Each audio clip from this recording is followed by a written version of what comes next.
BSNL एक बार फिर सुर्खियों में है। कंपनी ने नियंत्रक और महालेखा परीक्षक यानी कैग की उस रिपोर्ट का खंडन किया है जिसमें रिलायंस जियो को 10 साल तक बिल न भेजने के कारण करोड़ों के नुकसान का दावा किया गया था। बीएसएनएल अब डिपार्टमेंट ऑफ एक्सपेंडिचर को जवाब देने की तैयारी कर रही है, जिसमें वो अपनी स्थिति साफ करेगी। इस मामले ने दूरसंचार क्षेत्र में नई बहस छेड़ दी है।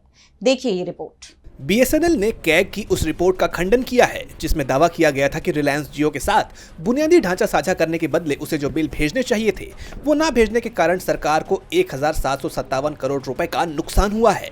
बीएसएनएल ने इसे गलत और अतिशयोक्तिपूर्ण बताते हुए डिपार्टमेंट ऑफ एक्सपेंडिचर को जवाब देने की तैयारी शुरू कर दी है।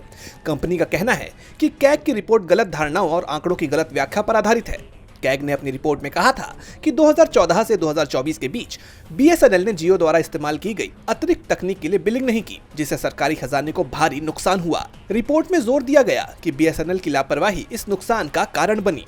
इसके जवाब में बीएसएनएल ने स्पष्ट किया कि रिलायंस जियो के साथ मास्टर सर्विस एग्रीमेंट के तहत सभी भुगतान आपसी सहमति और उपयोग के आधार पर हुए हैं।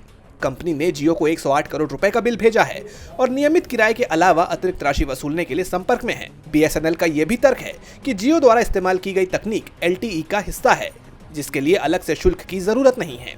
कंपनी का कहना है कि साझेदारी से राजस्व में कोई कमी नहीं आई।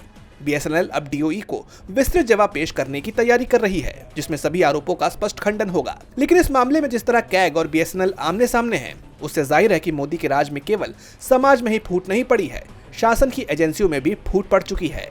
डीबी लाइव की रिपोर्ट।